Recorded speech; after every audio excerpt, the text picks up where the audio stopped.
Eu demorei muitos anos para ter coragem de contar o que aconteceu naquela noite. E, para ser sincero, até hoje eu não tenho certeza se quero que as pessoas acreditem em mim ou não. Porque, se acreditarem, vão saber que tem algo lá fora que não faz parte de nada que a gente entende. E se não acreditarem, eu vou continuar sendo o único que carrega esse peso sozinho. Eu nasci e cresci em região de interior, onde a mata não é cenário de foto bonita, é parte da rotina. Meus avós viviam da roça, meu pai e meus tios caçavam por necessidade, e eu cresci ouvindo história de onça, cobra, lobisomem, mula sem cabeça, essas coisas que todo mundo fala que é mentira, mas ninguém desafia de madrugada no meio do mato. Quando eu era criança, meu avô sempre dizia uma frase que eu só fui entender depois: na serra, o que mata não é o que você vê, é o que você sente, mesmo assim insiste em ignorar. Na época eu achava bonito, pensava que era jeito de velho falar sobre perigo de onça, de se perder, de cair em grota. Mas hoje eu sei que ele estava falando de outra coisa, de uma coisa específica. A tal Serra da Tesoura sempre foi assunto na família. Era um lugar que aparecia em quase todas as histórias mais pesadas, mas ninguém falava dela rindo. Não era aquele tipo de medo divertido, de assustar criança. Era um tipo de respeito meio nervoso, como se cada palavra dita sobre a serra pudesse chamar a atenção de algo que não deveria ser lembrado. A Serra da Tesoura ficava a algumas horas de distância de onde eu morava. O nome vinha do formato das duas encostas que se cruzam no vale, parecendo duas lâminas se fechando uma sobre a outra. De cima, quem já tinha visto dizia que parecia mesmo uma tesoura gigante tentando cortar o mundo ao meio. Quando eu era menor, eu perguntava por que ninguém gostava de subir lá. Me diziam que era por causa dos desníveis, das grotas, do risco de queda. Mais velho, ouvi que ali as bússolas enlouqueciam, que o som se perdia, que fogueira apagava sozinha sem vento nenhum. E, em sussurros, falavam de um vigiador, uma coisa que acompanhava quem se arriscava demais. Na adolescência, eu ainda não tinha ido. Meu pai e meu tio subiam de vez em quando para deixar armadilha, checar pegada, procurar sinal de caça, essas coisas. Eu só ficava escutando as histórias, com aquela curiosidade que só cresce quando alguém diz: é melhor não saber. O tempo passou, meu pai adoeceu e já não podia mais subir o trecho pesado da serra. Quem continuou fazendo esse trabalho foi o meu tio, o irmão mais novo dele. E foi por causa desse tio que tudo aconteceu. Naquele dia específico, ele apareceu lá em casa no fim da tarde, com a cara preocupada, chapéu na mão, botina suja de barro seco. Preciso subir na serra hoje ainda, ele disse, sem rodeio. Esqueci umas armadilhas armadas lá em cima. Se eu deixar passar de hoje, amanhã pode ter bicho preso se acabando lá, ou alguém trombar por acaso. Minha mãe franzia a testa só de ouvir serra. Hoje, já está escurecendo, ela respondeu. Eu sei, vacilei no horário, mas é rápido, eu subo, pego e desço.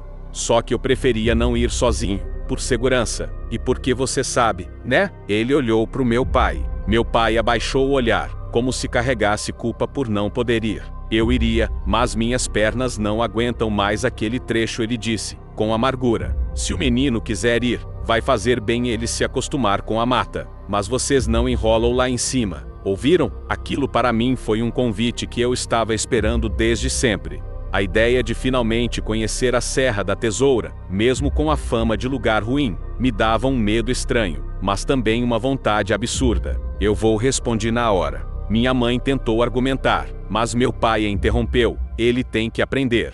E o seu irmão sabe se virar. Só não deixa escurecer demais lá em cima. Se eu soubesse o que me esperava, eu tinha inventado qualquer desculpa. Mas a ignorância é confortável. Às vezes, é até misericordiosa. Saímos apressados. A ideia era já pegar a trilha principal com luz, caminhar rápido, recolher o que tinha que recolher e descer no máximo com o restinho do crepúsculo. Só que tudo que envolve a Serra da Tesoura parece se recusar a seguir plano. O caminho até a base da serra foi tranquilo. Caminhamos um bom trecho em estrada de terra, depois passamos para uma trilha mais estreita, ladeada por mato mais alto. O sol já não batia direto, escondido atrás das encostas. Eu sentia um frio esquisito no estômago, mas não queria demonstrar. Meu tio conversava sobre coisas banais, como se quisesse manter o clima leve. Você sabe por que o povo fala desse tal de vigiador? Ele perguntou, de repente. Dizem que é história de velho para ninguém se perder na mata, né? Respondi. Ele deu um meio sorriso. Em parte. Mas tem coisa que eles contam baixinho, que você não escuta nas rodas de conversa. Dizem que, antigamente, uns homens sumiram aqui. Gente acostumada com o mato. E os que voltaram meio quebrados da cabeça. Alucinação? Eu perguntei, tentando puxar um lado racional. Vai saber. Só sei que ninguém mexe muito com a Serra da Tesoura à noite. Quem teima, às vezes não volta igual. Passamos mais um tempo em silêncio. O mato começou a ficar diferente. A vegetação parecia mais fechada. As árvores eram mais altas, os troncos mais retorcidos. A temperatura caiu alguns graus sem explicação lógica, nem sinal de vento. Eu reparei primeiro no silêncio. Não tinha som de passarinho, não tinha grilo, não tinha nada. Era um silêncio tão denso que parecia preencher espaço, como se tivesse peso. Tá ouvindo? Perguntei. Meu tio assentiu devagar. É aqui que começa a parte que eu não gosto. Subimos mais um pouco. Ele parou, respirou fundo e se virou para mim. A partir daqui, presta atenção em 3 coisas, ele disse. Primeiro, não se afasta da trilha, por nada. Segundo, se ouvir alguma coisa chamando pelo seu nome, não responde. Terceiro, se ficar com vontade de olhar para trás sem motivo nenhum, luta contra isso. Que história é essa de chamar pelo nome? Perguntei, tentando rir. Só faz o que eu estou dizendo. Algo no tom da voz dele me fez calar. Não era brincadeira. Meu tio não era homem de drama. Ele estava realmente sério. Continuamos andando. Eu tentei não pensar muito, mas quanto mais eu tentava ignorar, mais o ambiente parecia sufocar meus pensamentos. As árvores se fechavam sobre a trilha, formando um túnel natural. A luz que vinha de cima era fraca, esverdeada. Depois de alguns minutos, ouvi o primeiro barulho estranho. Não era passo, não era bicho fuçando, não era galho caindo. Era como se alguém tivesse arranhado devagar o tronco de uma árvore, com unha ou algo parecido. Um som áspero, contínuo, que começou do nosso lado esquerdo e foi subindo, como se acompanhando o nosso caminhar. Eu olhei de lado. Minha lanterna pegava só pedaços de tronco e sombra. Ouviu isso? Perguntei baixinho. Ouvi. Continua andando. Deve ser o quê? Insisti, querendo uma explicação, qualquer uma. Se a gente não souber, é melhor, ele respondeu. Aquilo não ajudou em nada. Um pouco à frente, chegamos num ponto mais aberto, onde ele disse que deixara as armadilhas. Realmente, uma estava amarrada num tronco mais grosso, outra um pouco mais à frente, perto de uma espécie de clareira onde o chão afundava. Me ajuda aqui, ele pediu. Quanto mais rápido a gente terminar, melhor. Ficamos uns bons minutos mexendo nas armadilhas, desmontando o que tinha sido armado, recolhendo corda, conferindo se não tinha bicho preso. Eu me forcei a focar no trabalho, para não prestar atenção demais ao ambiente.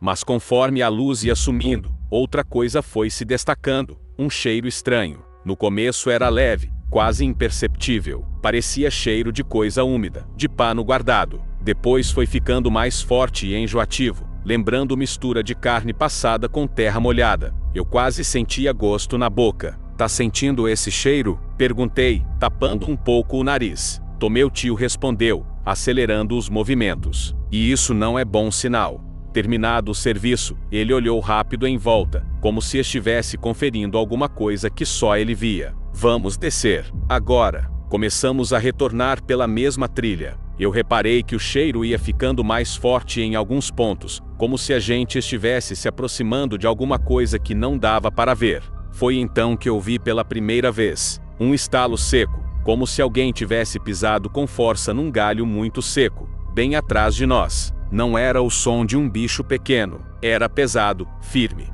Meu tio parou na mesma hora. Virou a cabeça só um pouco, sem iluminar diretamente o lugar de onde o som tinha vindo. Você ouviu? Ele perguntou, em voz baixa. Ouvi. Deve ser veado, né? Tentei minimizar.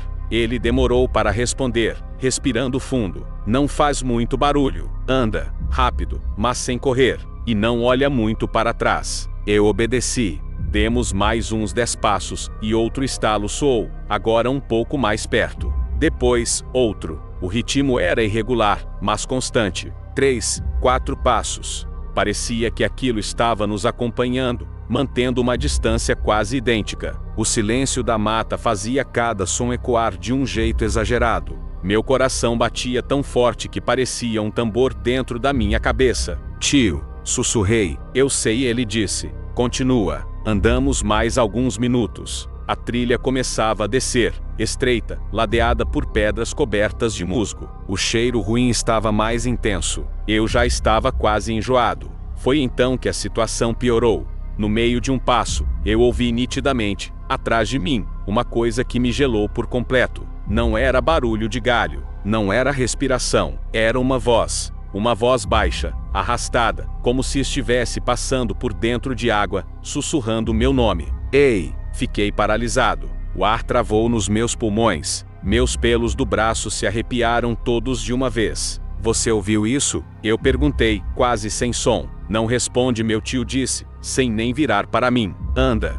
Mas falou o meu nome e insisti. Eu sei o que falou. Continua andando e finge que não é com você. Eu tentei obedecer, mas meus pés pareciam pesados. Vontade de virar, de olhar, de ver o que estava me chamando. Toda a minha curiosidade, toda a minha vontade de entender o que estava acontecendo, tudo empurrou meu pescoço para trás. Eu lembrei da terceira coisa que ele tinha dito. Se ficar com vontade de olhar para trás sem motivo, luta contra isso. Então eu forcei meus olhos para frente.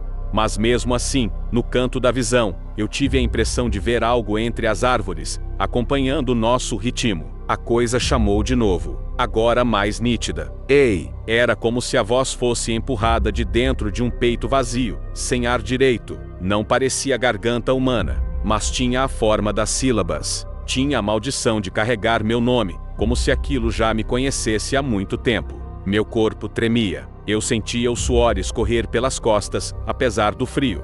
Quanto falta para a gente sair disso aqui? Perguntei. Falta a parte pior, ele respondeu. Eu quase ri de nervoso. E qual é a parte pior? Ele apontou com o queixo para frente. A descida estreita. Aquela que parece um corredor.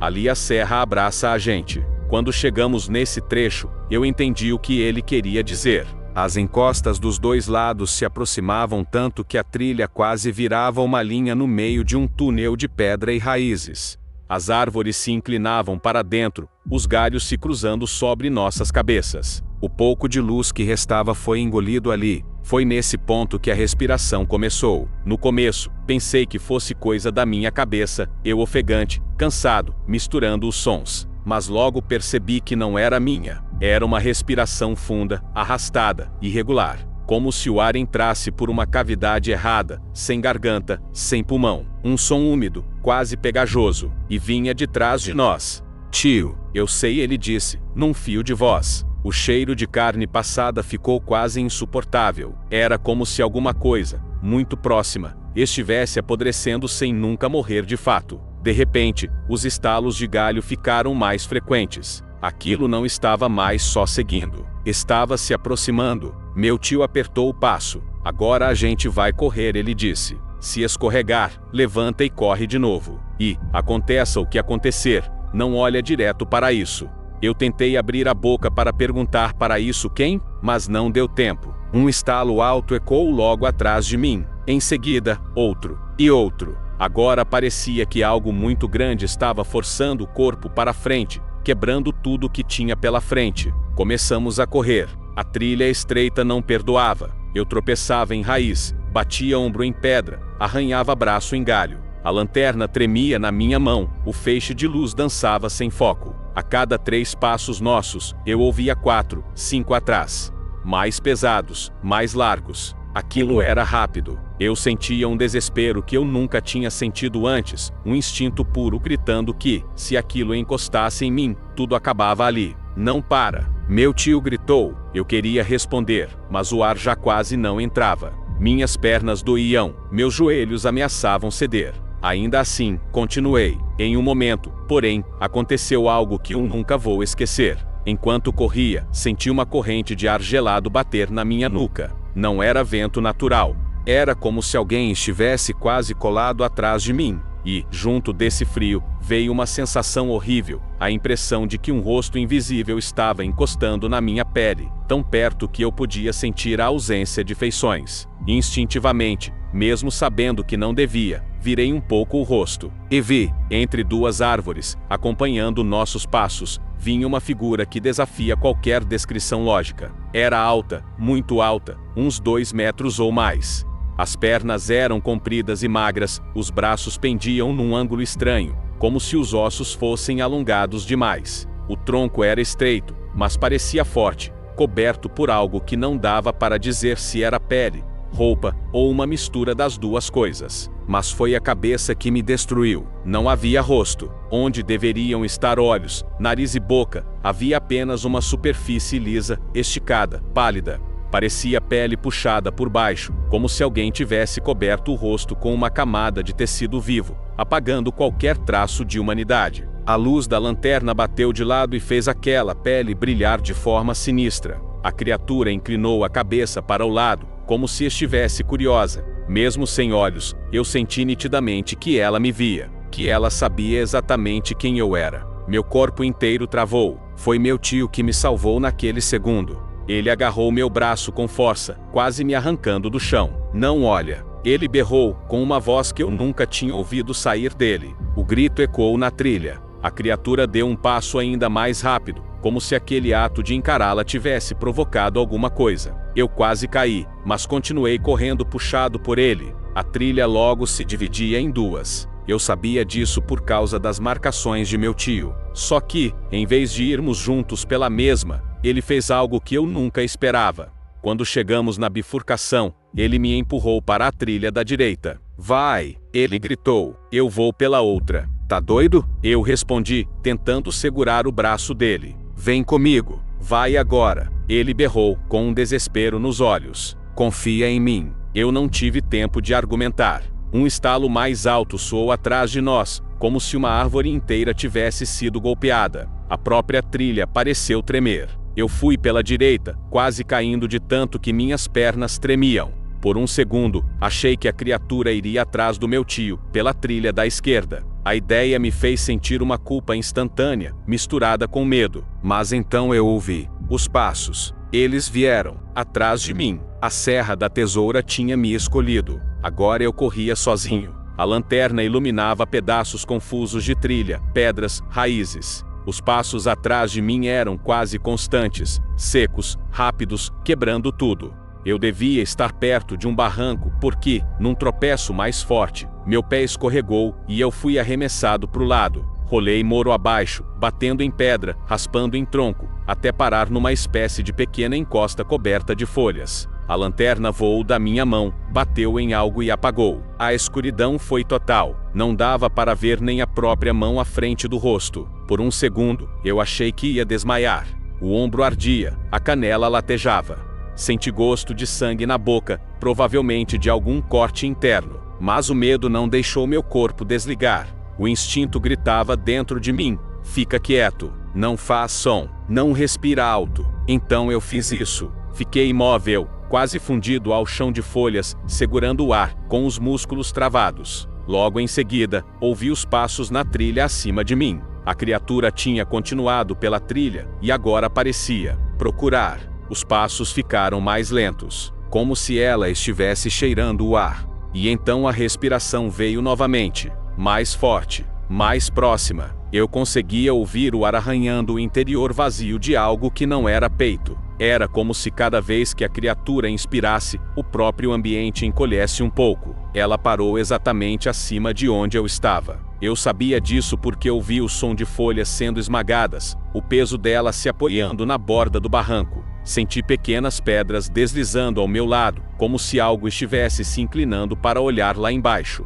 Eu não enxergava nada, mas a sensação de estar sendo observado naquela escuridão era quase física. Eu podia sentir o olhar inexistente daquele rosto liso, atravessando as camadas de folhas até mim. Minha garganta ardia de vontade de tossir. Eu lutava contra meu próprio corpo, para não fazer um ruído sequer. A criatura ficou ali, parada, por longos segundos. Eu não sei se foram 30 segundos, 1 minuto, 2 minutos, mas pareceram horas. Um tempo distorcido pela adrenalina. Então, do nada, aconteceu algo que eu nunca entendi. A criatura deu um passo para trás. Depois mais um. Ela se afastou da borda, Os passos voltaram a ficar mais rápidos, mas agora se distanciando. O som foi ficando cada vez mais longe, até sumir por completo, engolido pelo silêncio absurdo da serra. Eu ainda fiquei lá embaixo, imóvel, por muito tempo. Eu tinha medo de que ela estivesse fingindo, esperando eu me mexer para me localizar de vez. Meu corpo doía em 1000 lugares, mas o medo era maior que qualquer dor. Finalmente, quando achei que não aguentava mais, ouvi um som conhecido vindo de muito longe. Um assobio, baixo, trêmulo, mas reconhecível. Era o assobio de emergência da minha família. Um chamado que meu avô ensinou para o meu pai, e meu pai ensinou para o meu tio, e meu tio passou para mim. 3 notas curtas, espaçadas, que significavam: estou vivo, venha na minha direção. Meu coração disparou de um jeito diferente. Havia uma esperança ali. Levantei devagar, tentando não fazer muito barulho, e comecei a subir a encosta com cuidado, me apoiando em raízes e pedras. Quando alcancei a trilha de novo, minhas pernas quase cederam, mas continuei em frente, seguindo na direção aproximada do som. O assobio veio de novo, um pouco mais nítido. Eu respondi com o mesmo padrão, a garganta seca, a boca amarga. Demorei alguns minutos, mas finalmente vi um brilho fraco de lanterna à frente.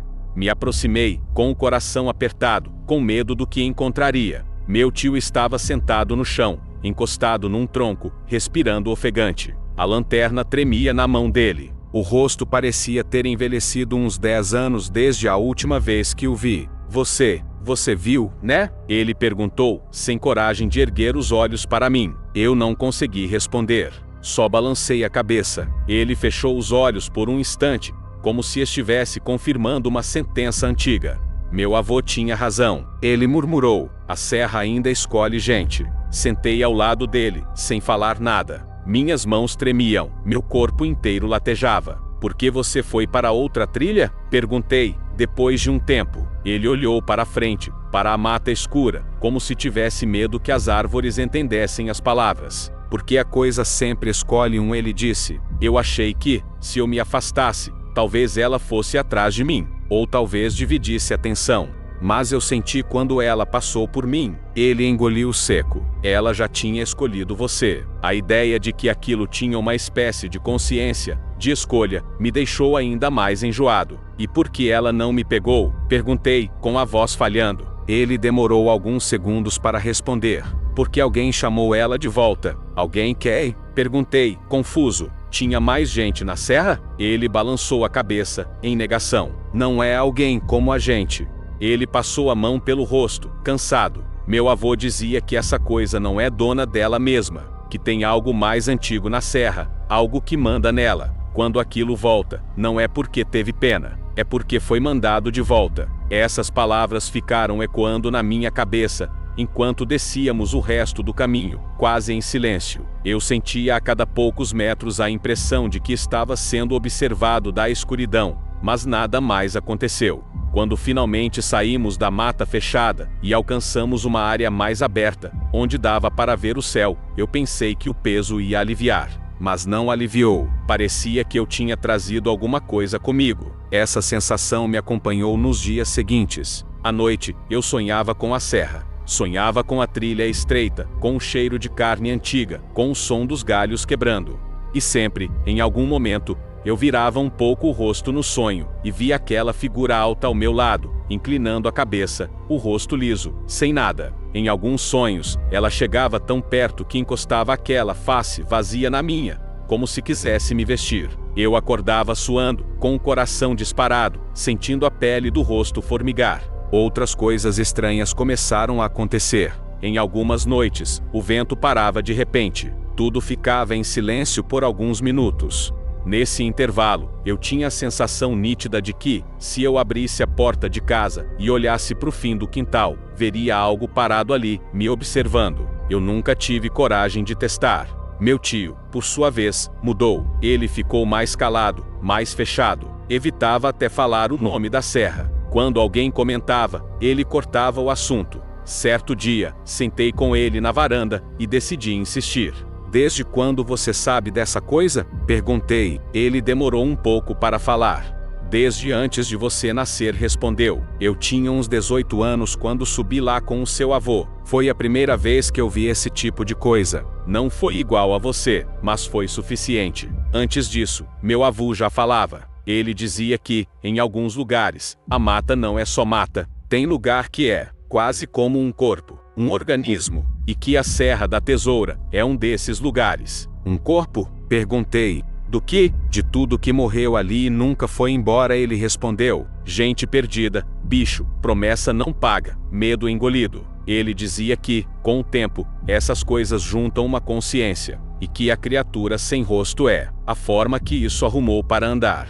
Fiquei em silêncio, tentando processar aquela explicação. Era absurda, mas encaixava demais com a sensação que eu tinha tido lá em cima. E por que ela não tem rosto? Perguntei. Meu tio olhou diretamente para mim, pela primeira vez desde a noite da serra. O olhar dele estava pesado. Meu avô dizia que é porque ela usa o rosto de quem olha para ela por tempo demais. Ele respirou fundo. Tem gente que não volta. Tem gente que volta, mas volta com o rosto vazio por dentro. Parece a pessoa, fala como a pessoa, mas quem conhecia de verdade sabe que não é mais. Um arrepio percorreu minha espinha. Eu lembrei do momento em que eu quase fiquei encarando a criatura, do impulso de olhar mais, de tentar entender. Eu lembrei da sensação terrível de que, se eu demorasse um segundo a mais, alguma coisa ia se quebrar dentro de mim. É por isso que você gritou para eu não olhar, falei. Ele assentiu. A serra é cheia de coisa que a gente não entende. Mas tem uma regra que sempre funcionou: não encara o que não é para ser encarado. Os dias foram passando, e eu fui tentando tocar a vida.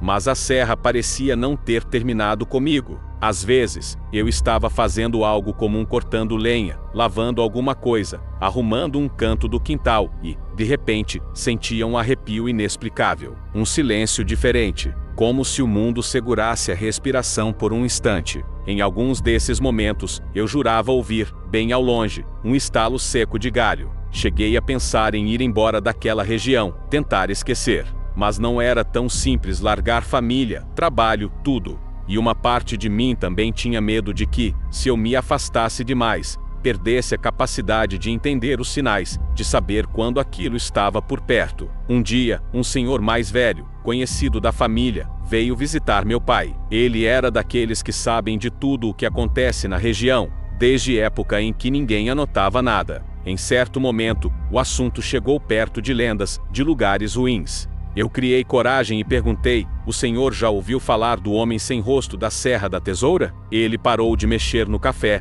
como se o tempo tivesse dado uma leve travada. Olhou para mim com um interesse desconfiado. Por que você está perguntando isso, menino? Ele questionou. Curiosidade, menti. Ele apoiou a xícara devagar na mesa. Quem pergunta disso é porque já passou perto demais, disse. Esse tipo de conversa não é de quem só ouviu história em fogueira. Não. Eu não consegui esconder o desconforto. Digamos que eu vi alguma coisa, falei. O que o senhor sabe? Ele respirou fundo, encarando um ponto distante. Eu sei que não é bem um homem. E não é bem um bicho. É uma coisa que imita a forma de gente, porque a gente tem medo de gente estranha. Se viesse como outra coisa, talvez o terror fosse menor. Por que ele aparece? Perguntei. Porque a serra chama ele, respondeu. Tem lugar que é como boca. Abre e fecha de vez em quando. Quando abre, alguma coisa sai. Quando fecha, puxa de volta. Lembrei imediatamente da frase do meu tio. Alguém chamou ela de volta. Talvez não fosse alguém. Talvez fosse alguma coisa na própria serra. E porque ele não tem rosto? Insisti. O velho me encarou por um tempo que pareceu longo demais. Você está muito interessado nisso, menino. Isso não é bom. Ele inclinou a cabeça. Mas já que você viu, é melhor saber, para evitar repetir. Ele pigarreou, como se estivesse organizando memórias antigas. Dizem que, quando a serra escolhe alguém, ela manda esse homem sem rosto atrás. A criatura vai, cheira, observa. Se a pessoa encara demais, se deixa o medo virar fascínio, curiosidade doente, aí ela pega. E quando pega, ela leva aquilo que faz a pessoa ser ela mesma. O rosto é só símbolo. O que ela leva mesmo é o por dentro do rosto. Os olhos que sabiam, a boca que lembrava, a expressão. Minha pele inteira se arrepiou. E se a pessoa não olhar? Perguntei. Aí depende. Às vezes, a serra chama de volta. Às vezes, não. Às vezes, a criatura fica andando anos atrás da pessoa, só esperando um descuido, uma noite de fraqueza, um sonho ruim. Ele fez uma pausa. Quando você dorme, você olha para tudo que te assusta, não olha? Eu engoli seco, porque era exatamente nos sonhos que eu mais encarava aquela coisa, impotente. Naquela noite, depois da conversa com o velho, eu tomei uma decisão. Eu precisava enfrentar de alguma forma, nem que fosse só entender melhor o que estava acontecendo. Viver fugindo do próprio pensamento era pior que enfrentar o medo. Mas eu também sabia que não podia fazer algo estúpido como voltar sozinho na serra à noite. Isso seria praticamente me entregar. Ao invés disso, comecei a prestar mais atenção nos sinais, no silêncio repentino, no cheiro estranho, nas sensações de estar sendo observado. E, surpreendentemente, percebi que esses sinais não aconteciam o tempo todo. Vinham em ondas. Dias em que a presença parecia muito forte, outros em que mal se manifestava. Num desses dias em que tudo parecia mais carregado, tive o pior sonho de todos. No sonho, eu estava de novo na trilha estreita. Sentia o cheiro de carne passada, ouvia os estalos atrás de mim. Só que dessa vez, eu não corria. Eu estava parado, no meio do caminho, preso. Eu ouvia minha própria voz dentro da cabeça, gritando para eu me mexer. Mas meu corpo não obedecia. As pernas eram de pedra, as mãos, de areia. A única coisa que eu conseguia mexer era a cabeça. E aí eu virei. A criatura estava a poucos passos de mim, alta, magra, o rosto totalmente liso. Ela inclinou a cabeça, como já tinha feito antes, mas dessa vez continuou se inclinando, até que encostou aquela superfície vazia na minha testa. No momento em que ela encostou, foi como se alguma coisa tivesse começado a puxar de dentro de mim. Não era carne, não era sangue. Era tudo que eu lembrava ser eu. Minhas memórias, minhas vergonhas, minhas alegrias, minhas dores. Tudo sendo sugado por uma boca que não existia. Eu tentei gritar, mas não tinha voz. Tentei acordar, mas o sonho não deixava. A imagem da serra foi sumindo, e no lugar dela foi aparecendo um vazio branco. Sem nada, sem forma, sem som. Então, no meio desse vazio, eu ouvi o assobio de emergência da minha família. As 3 notas curtas. O som atravessou o branco, cortando o sonho por dentro. Eu agarrei aquele som como quem agarra uma corda jogada em mar agitado. Quando acordei, estava sentado na cama, ofegante, a camiseta encharcada de suor.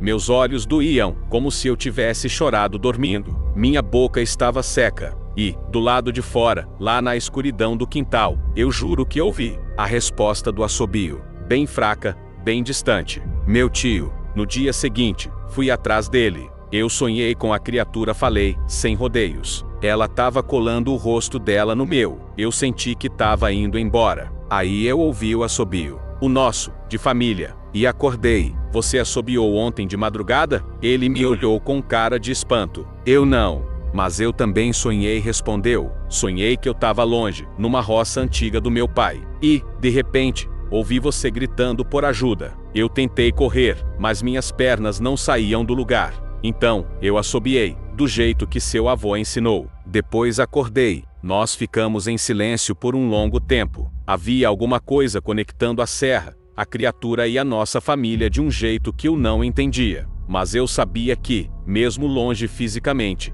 alguma parte de mim ainda estava naquele lugar. Aos poucos, as manifestações foram diminuindo. Os sonhos com a criatura ficaram mais raros, embora, quando vêm, ainda sejam intensos. Hoje, depois de tantos anos, eu consigo falar sobre isso sem sentir o mesmo pânico que sentia antes. Mas o respeito continua. O medo, também. Eu nunca mais voltei à Serra da Tesoura. Meu tio também não. Ele disse que, para ele, a conta já estava paga, que não ia chamar a atenção de novo. De vez em quando, alguém comenta que perdeu gado perto da serra, que escutou coisa estranha lá por cima, que viu uma sombra alta entre as árvores. A maioria ri, faz piada. Mas alguns, especialmente os mais velhos, só se calam, olhando de lado, como se relembrassem algo que preferiam manter enterrado. Eu aprendi a não chamar aquilo pelo nome em voz alta. A gente tem uma mania esquisita de achar que só porque não acredita em algo, esse algo deixa de existir. Mas a verdade é que certas coisas não precisam da nossa crença. Elas existiam antes da nossa opinião, e vão continuar existindo depois. Às vezes, quando o vento para de uma vez, quando os bichos se calam, quando o mundo parece segurar o fôlego por alguns segundos, eu sinto um arrepio percorrer minha nuca. Parece que alguém está em pé, logo atrás de mim, me observando, a cabeça levemente inclinada. Eu poderia virar. Eu poderia olhar. A curiosidade humana é doente, insistente. Ela nunca morre completamente. Mas cada vez que essa vontade sobe, eu lembro da trilha estreita, do cheiro de carne velha, dos estalos de galho, da respiração sem pulmão. Lembro da superfície lisa onde deveria haver um rosto. E então eu escolho não olhar. Porque eu sei que, em algum lugar entre as encostas da Serra da Tesoura, algo sem rosto ainda me conhece pelo nome. E está só esperando eu dar motivos para voltar.